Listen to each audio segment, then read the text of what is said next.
ಹಿಂತಿರುಗ್ ಬರ್ಲಿ. ಈ ನಾಯಿಗ್ ಪಾಠ ಕಲಿಸ್ತೀನಿ.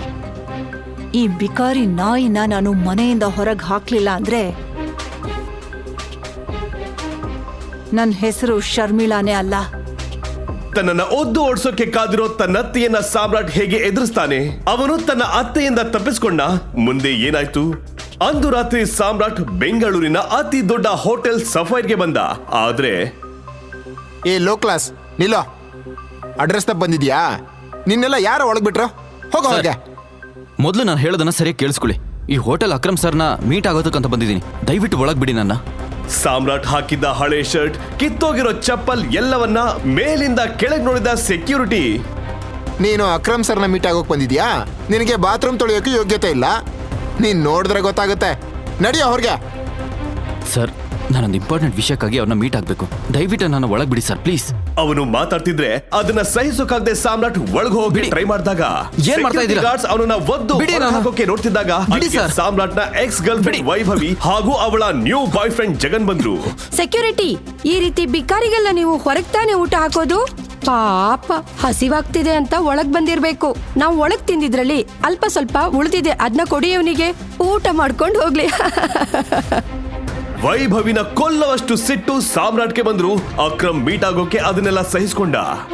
ನಂಗೆ ನಂಬಕ್ಕಾಗ್ತಿಲ್ಲ ಬೇಬ್, ಇಂಥ ಬಿಕಾರಿ ನಿನ್ನ ಎಕ್ಸ್ ಬಾಯ್ ಫ್ರೆಂಡ್ ಅಂತ. ಜಗನ್ ಆಡಿದ ಮಾತು ಸಾಮ್ರಾಟ್ ಮನ್ಸಲ್ಲಿ ಜ್ವಾಲಾಮುಖಿ ಸ್ಫೋಟವಾಗುವಂತೆ ಮಾಡಿತು.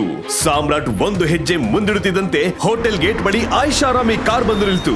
ಆ ಕಾರ್ ಬಂದ ತಕ್ಷಣ ಹೋಟೆಲ್ ನಲ್ಲಿದ್ದ ಎಲ್ಲಾ ಗಾರ್ಡ್ಗಳು ಅಲ್ಲಿ ಜಮಾಯಿಸಿದ್ರು. ಹೋಟೆಲ್ ಓನರ್ ಅಕ್ರಮ್ ಆ ಐಷಾರಾಮಿ ಕಾರ್ ನಿಂದ ಇಳಿದ. ಹೋಟೆಲ್ ಒಳಗೆ ಹೊರಟ ಅಕ್ರಮ್ ಕಣ್ಣು ಅಲ್ಲಿ ನೆರೆದಿದ್ದ ಜನರ ಮೇಲ್ ಬಿತ್ತು. ಅದರ ಬಗ್ಗೆ ಸೆಕ್ಯೂರಿಟಿ ಹತ್ರ ಕೇಳಿದಾಗ, ಮರ್ಯಾದೆಯಿಂದ ಹೇಳ್ತಿದ್ದೀನಿ, ಹೊರಟೋಗೋ. ಏನದು ಗಲಾಟೆ? ಸರ್, ನಿಮ್ಮನ್ನ ಮೀಟ್ ಆಗ್ಬೇಕಂತ ನನಗೆ ಕ್ಲಿಯರ್ ಮಾಡ್ತೀನಿ ಸರ್. ನಾನು ಎಷ್ಟು ಸಲ ಹೇಳಿದ್ದೀನಿ, ಈ ರೀತಿ ನನ್ನ ಹೆಸರು ಹೇಳ್ಕೊಂಡು ಬರೋರ್ನೆಲ್ಲ ಒಳಗ್ ಬಿಡ್ತೀರಾ? ಹಿಡಿದು ಹೊರಗಾಕಿ. ಅಣ್ಣ ಅಣ್ಣ, ನನ್ನ ಬಿಡಿ ಅಣ್ಣ. ಅಕ್ರಮ್ ಮಾತನ್ನ ಕೇಳಿ ಆ ಸೆಕ್ಯೂರಿಟಿ ಗಾರ್ಡ್ಸ್ ಸಾಮ್ರಾಟ್ ಅನ್ನ ಹೇಳ್ಕೊಂಡು ಹೋಗ್ತಿದ್ರೆ ಅಕ್ರಮ್ ಕಣ್ಣು ಸಾಮ್ರಾಟ್ ಕೈಯಲ್ಲಿದ್ದ ಉಂಗುರದ ಮೇಲೆ ಬಿತ್ತು. ಟೈಗರ್, ಸೆಕ್ಯೂರಿಟಿ ಸೆಕ್ಯೂರಿಟಿ, ಕೈ ತೆಗ್ರಿ ಅವ್ರ ಮೇಲಿಂದ. ಟೈಗರ್, ನನ್ನ ಕ್ಷಮಿಸ್ಬಿಡಿ. ಅದಾದ್ಮೇಲೆ ಅಲ್ಲಿ ನಡೆದ ಇನ್ಸಿಡೆಂಟ್ ಅಲ್ಲಿದ್ದ ಎಲ್ಲರನ್ನ ಬೆಚ್ಚಿ ಬೀಳಿಸ್ತು. ಉಂಗುರವನ್ನ ನೋಡಿ ಸಾಮ್ರಾಟ್ ಮುಂದೆ ಮಂಡಿಯೂರಿ ಕೂತ ಕೋಟ್ಯಾಧಿಪತಿ ಅಕ್ರಮ್. ಟೈಗರ್, ನೀವಾ? ನಾನು ನಿಮ್ಮನ್ನ ಸರಿಯಾಗಿ ಗುರುತಿಸ್ಲಿಲ್ಲ ಟೈಗರ್. ಸಿಟಿಯ ಅತಿ ದೊಡ್ಡ ಬಿಸ್ನೆಸ್ ಮ್ಯಾನ್ ಸಾಮ್ರಾಟ್ ಕಾಲಿಗೆ ಬಿದ್ದಿದ್ಯಾಕೆ? ಇಲ್ಲಿ ನಡೆದಕ್ಕೆಲ್ಲ ನನ್ನ ಕ್ಷಮಿಸ್ಬಿಡಿ ಟೈಗರ್. ಸಾಮ್ರಾಟ್ ಉಂಗುರದ ಹಿಂದಿನ ರಹಸ್ಯವೇನು? ಆ ರಹಸ್ಯ ಎಲ್ಲರ ಮುಂದೆ ಬಯಲಾಗುತ್ತಾ? ಮರುದಿನ ಸಾಮ್ರಾಟ್ ಸಾನ್ಯಾಗೆ ಊಟ ಕೊಡಲು ಅವಳ ಆಫೀಸ್ಗೆ ಹೋದಾಗ ಆಫೀಸ್ ತುಂಬಾ ಕೋಲಾಹಲ ಎಬ್ಬಿತ್ತು. ಅದೇ ಸಮಯಕ್ಕೆ ಎಂಟ್ರೆನ್ಸ್ ನಲ್ಲಿದ್ದ ಟಿವಿಯಲ್ಲಿ ಬ್ರೇಕಿಂಗ್ ನ್ಯೂಸ್ ಪ್ರಸಾರವಾಗ್ತಿತ್ತು. Business news. ಗೌರ್ಮೆಂಟ್ ಟೆಂಡರ್ ಸಿಕ್ಕ ನಂತರವೂ ಹಣದ ಕೊರತೆಯಿಂದಾಗಿ ಕೆಲಸ ಪ್ರಾರಂಭಿಸದ ಸಾನ್ಯಾ ಇಂಡಸ್ಟ್ರೀಸ್ ವಿರುದ್ಧ ಆರೋಪಗಳು ಹೆಚ್ಚುತ್ತಿವೆ. 1 ಅಥವಾ 2 ದಿನಗಳಲ್ಲಿ ಕೆಲಸ ಪ್ರಾರಂಭಿಸದಿದ್ದರೆ ಕಂಪನಿ ದಿವಾಳಿಯಾಗಬಹುದು ಅಂತ ಕಂಪನಿಗೆ ಇನ್ವೆಸ್ಟ್ ಮಾಡಿದ ಇನ್ವೆಸ್ಟರ್ಸ್ ಕಂಪನಿ ಮೇಲೆ ಪ್ರೆಷರ್ ಹಾಕುತ್ತಿದ್ದಾರೆ. Guys, the numbers doesn't look good. ಈ ರೀತಿ ಹೋದ್ರೆ ಕಂಪನಿ ದಿವಾಳಿ ಆಗುತ್ತೆ. ನಮ್ಮ ಹತ್ರ ಅಷ್ಟೊಂದು ಟೈಮ್ ಇಲ್ಲ. We are in big danger. ಹೇಗಾದ್ರೂ ಎಸ್ಕೆ ಇಂಡಸ್ಟ್ರೀಸ್ ನ ಕಾಪಾಡಬೇಕು ಗೈಸ್.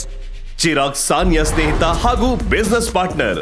ಸಾನ್ಯಾ ತನ್ನ ತಾತ ಶ್ರೀಕಂಠ ದತ್ತ ಅವರ ಸೂಚನೆಯ ಮೇರೆಗೆ ಕಂಪನಿಯ ಸಂಪೂರ್ಣ ಜವಾಬ್ದಾರಿಯನ್ನ ವಹಿಸಿಕೊಂಡಿದ್ಲು. ಅದರ ನಂತರ ಪಾರ್ಟ್ನರ್ ಆಗಿ ಬಂದ ಅವಳ ಸ್ನೇಹಿತ ಚಿರಾಗ್ ಅವಳ ಜೀವನ ಸಂಗಾತಿಯಾಗಲು ಬಯಸಿದ್ದ. ಆದರೆ ಅದಕ್ಕೂ ಮೊದಲು ಯಾವುದೋ ನಿಗೂಢ ಕಾರಣಕ್ಕಾಗಿ ಶ್ರೀಕಂಠ ದತ್ತ ಸಾನ್ಯಾಳನ್ನ ಬಡ ಡೆಲಿವರಿ ಬಾಯ್ ಸಾಮ್ರಾಟ್ ಜೊತೆ ಮದುವೆ ಮಾಡಿಸಿದ್ರು. ಸಾನ್ಯಾ ತುಂಬಾ ದುಃಖದಲ್ಲಿ ಚೇರ್ನಲ್ಲಿ ಕೂತಿದ್ಲು. ಅದೇ ಸಮಯಕ್ಕೆ ಅವಳ ಪಕ್ಕ ಕೂತಿದ್ದ ಕಂಪನಿಯ ಫೈನಾನ್ಷಿಯಲ್ ಆಫೀಸರ್ ಮಾರ್ಕೋ ಹೇಳ್ದ, ಸಾನ್ಯಾ, ಟೆಂಡರ್ ಫೈನಲ್ ಮಾಡೋಕೆ ನಮ್ಮ ಹತ್ರ ಇರೋ ಇನ್ವೆಸ್ಟರ್ ಹೆಲ್ಪ್ ಮಾಡೋದಕ್ಕೆ ತಯಾರಿಲ್ಲ. And balance sheet also doesn't look good. ಇದು ಹೀಗೆ ಮುಂದುವರೆದ್ರೆ ನಮ್ಮ ಕಂಪನಿ ದಿವಾಳಿ ಆಗೋದ್ರಿಂದ ಯಾರೂ ತಡೆಯೋಕ್ಕಾಗಲ್ಲ. Marco, you know very well, ಈ ಕಂಪನಿಯನ್ನ ಬೆಳೆಸೋಕೆ ತಾತ ಎಷ್ಟು ಕಷ್ಟಪಟ್ಟಿದಾರಂತ ನನಗ್ ಮಾತ್ರ ಗೊತ್ತು. ಅದ್ ಹೇಗೆ ಒಂದೇ ನಿಮಿಷದಲ್ಲಿ ಈ ಕಂಪನಿಯನ್ನ ಬಿಟ್ಬಿಡು ಅಂದ್ರೆ ಬಿಟ್ಬಿಡಕ್ಕಾಗುತ್ತಾ? ಏನ್ ಹೇಳ್ತಿದ್ದೀರಾ? Do you understand? ಹಾಗೆಲ್ಲ ಬಿಡೋಕ್ಕಾಗಲ್ಲ.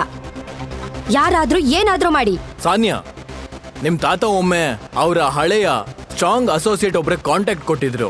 ಅವ್ರನ್ನ ಬೇಕಾದ್ರೆ ಇನ್ವೆಸ್ಟ್ ಮಾಡೋಕೆ ಹೇಳೋಣವಾ? ಅಯ್ಯೋ ಸರ್, ದಯವಿಟ್ಟು ನಿಮ್ಮ ಹಳೆ ಕಾಲದಿಂದ ಅಪ್ಡೇಟ್ ಆಗಿ ಸ್ವಲ್ಪ ಈ ಕಡೆ ಬನ್ನಿ. ಈ ನ್ಯೂಸ್ ಕೇಳಿದ್ಮೇಲೆ ಒಬ್ನು ಕೂಡ ನಮ್ಮ ಕಂಪ್ನಿ ಮೇಲೆ ಇನ್ವೆಸ್ಟ್ ಮಾಡಲ್ಲ. Marco, let's hear your plan. Desai, Sanya ತಾತ ಶ್ರೀಕಂಠ ದತ್ತರ ಕಾಲದಿಂದಲೇ ಈ ಕಂಪನಿಯಲ್ಲಿ ಕೆಲಸ ಮಾಡ್ಕೊಂಡು ಬಂದಿದ್ರು. ದತ್ತರು ಇರುವಾಗ ಕಂಪನಿಯಲ್ಲಿ ತಗೊಳ್ತಿದ್ದ ಪ್ರಮುಖ ನಿರ್ಧಾರಗಳಲ್ಲಿ ಇವರು ದೊಡ್ಡ ಪಾತ್ರವನ್ನ ವಹಿಸ್ತಿದ್ರು. ಆದ್ರೆ ಈಗ ಅವರು ಹೆಸರಿಗಾಗಿ ಮಾತ್ರ ಕಂಪನಿಯಲ್ಲಿ ಅಡ್ವೈಸರ್ ಆಗಿ ಕೆಲಸ ಮಾಡ್ತಿದ್ದಾರೆ. ಈಗ ನೀವು ಪಾಕೆಟ್ ಎಫ್ಎಂ ನಲ್ಲಿರೋ ಎಲ್ಲಾ ಶೋಗಳನ್ನ ಈಸಿಯಾಗಿ ಕೇಳಬಹುದು. ಈಗಲೇ ಡೌನ್ಲೋಡ್ ಮಾಡಿ ಪಾಕೆಟ್ ಎಫ್ಎಂ ಮತ್ತು ಕೇಳಿ ದೇಶ ವಿದೇಶದಲ್ಲಿ ಫೇಮಸ್ ಆಗಿರೋ ಟೈಗರ್ ರಿಟರ್ನ್ಸ್ ಅನ್ನೋ ಮೈ ನವಿರೇಳಿಸೋ ಕಥೆಯನ್ನ.